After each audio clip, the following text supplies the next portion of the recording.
நமது வெற்றியை 4ஆம் தேதி சரித்திரம் சொல்லும்.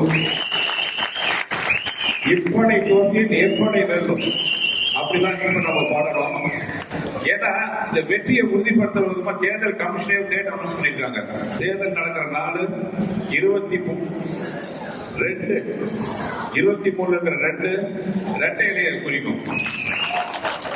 அதுல இருக்கிற 3 புரட்சி தலைவர் எம்ஜிஆர் 3 எழுத்து, புரட்சி தலைவி அம்மா 3 எழுத்து, அண்ணன் இபிஎஸ் 3 எழுத்து, தலைவர் ஏசிஎஸ் 3 எழுத்து, என்டிஏ 3 எழுத்து.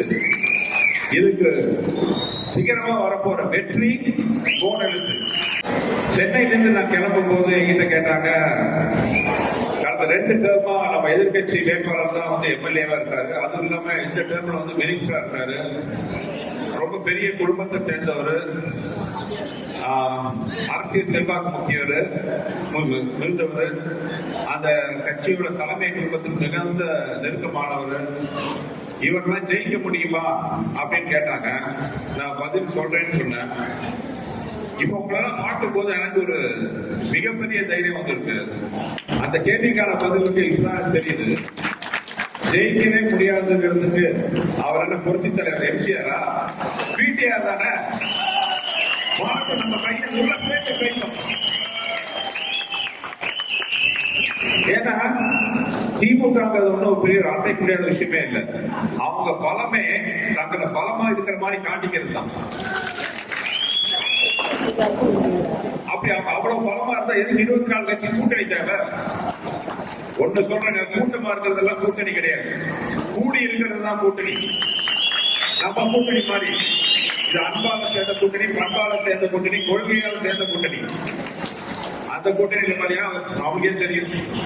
கூச்சல், குழப்பம், பிரச்சனை, வேட்பாளர்கள் மாத்திரது லொட்டுங்க அத்தனை. என் பாஷையில சொல்ல போனா பில்டிங் ஸ்ட்ராங், பேஸ்மெண்ட் வீக். என் பர்சனல் டைலாக் போட்டு எனக்கு வாழ்க்கையிலே மதிப்புக்குரிய தமிழக முதல்வர் மதுரைக்கு வந்திருந்தாரு, பேசினாரு. அதுல வந்து மத்திய அரசு மதுரையை வச்சுட்டுதா சொன்னாரு. இதை கேட்கும்போது சிரிப்புதான் வந்துச்சு. உண்மை என்னன்னா நம்ம எல்லாத்துக்குமே தெரியும். 2015 ஸ்மார்ட் சிட்டிங்கிற ஒரு ஸ்கீம் வந்துச்சு. இந்தியாவின் தலை சேர்ந்த 100 நகரங்களை முன்னேற்றத்துக்காக மத்திய அரசால் கொண்டு வரப்பட்ட ஒரு ஸ்கீம். அந்த ஸ்கீம்ல மதுரையை இடம்பெற்றுச்சு. மதுரைக்கு ஸ்பெஷல் அந்தஸ்து கொடுத்திருந்தாங்க. ஹெரிடேஜ் டெவலப்மெண்ட் சொல்லிட்டு தனியா ஒரு அந்தஸ்து கொடுத்தாங்க. அந்த நிதியில பெரும்பகுதி மத்திய அரசும் மாநில அரசும் குறிப்பிடத்தக்க நிதி கொடுத்தா ஸ்மார்ட் சிட்டி திட்டம்.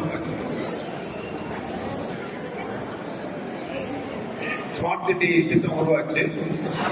அப்போ இந்த அதிமுக எடப்பாடியார் தலைமையிலான ஆட்சியில, அம்மா தலைமையிலான ஆட்சியில மத்திய அரசோட இணைந்து அந்த ஸ்மார்ட் சிட்டி மூலமா உருவான திட்டங்கள் தான் இப்ப நம்ம முன்னாடி இருக்கிற பெரிய பஸ் நிலையம் ஆகட்டும், வைகையாரை சுற்றி இருக்கிற தடுப்பு சோர்கள் ஆகட்டும், மீனாட்சி அம்மன் கோயிலை சுற்றி இருக்கிற நடைபாதைகள் ஆகட்டும், சோலார் லைட் ஆகட்டும், மல்டி லெவல் கார் பார்க்கிங் ஆகட்டும்.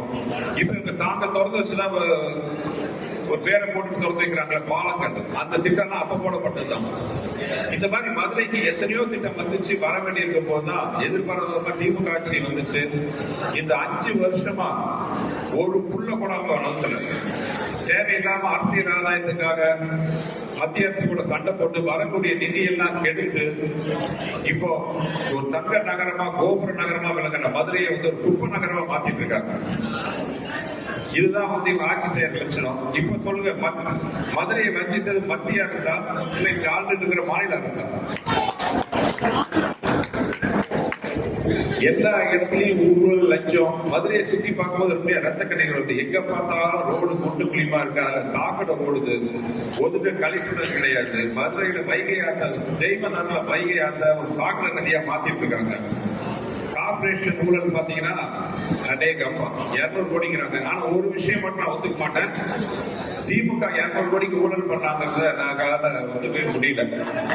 ஏன்னா அவங்க 200 கோடி ஊழல் பண்றவங்க சின்ன லெவல்ல பண்ண மாட்டாங்க. இது ஆயிரக்கணக்கான கோடி. நம்மளுக்கு வெளியில தெரிஞ்சிருக்கிறது இங்கிலீஷ்ல சொல்லுவாங்க டிப் ஆஃப் த ஐஸ்பர்க். நமக்கு வெளியில தெரிஞ்சிருக்கிற அளவு பாத்தீங்கன்னா ஒரு 200 கோடி, பின்னாடி எவ்வளவோ இவங்க கொள்ளையடிச்சது. எந்த திட்டத்தையும் உண்மையா நடத்த விடாம எல்லாத்தையும் அறகுறையா நிறுத்தி நேற்று புதுசா ஒரு வதந்தி பரப்புனாங்க. நான் பதவிக்கு வந்துட்டா, அவங்களே வந்துட்டாங்க, நான் பதவிக்கு வந்துட்டா மதுரையை சுத்தி இருக்கிற கறிக்கடை எல்லாம் மூடுவேன் அப்படின்ட்டு. இப்படி எல்லாம் அதாவது ஒரு கேவலமான ஒரு பிரச்சாரம். என் பொண்டாட்டிக்கு இருக்காங்க, அவங்களுக்கு தெரியும். நானே வாரத்துக்கு வியாழக்கிழமை தவிர மீறி 6 நாளும் கறி சோறுலாம் சாப்பிட மாட்டேன். மதுரைக்கு வந்தோட ரொம்ப சந்தோஷம். போனா கறி சோறு சாப்பிடுற சந்தோஷம். என்ன பார்த்து இப்படி சொல்றாங்க. நம்ம ஜெயிச்சோட மிகப்பெரிய விருது கொடுப்போம், கறி விருந்து. அது இந்த மாதிரி போய் வந்து பரப்புறவங்களையும் கூப்பிடுவோம்.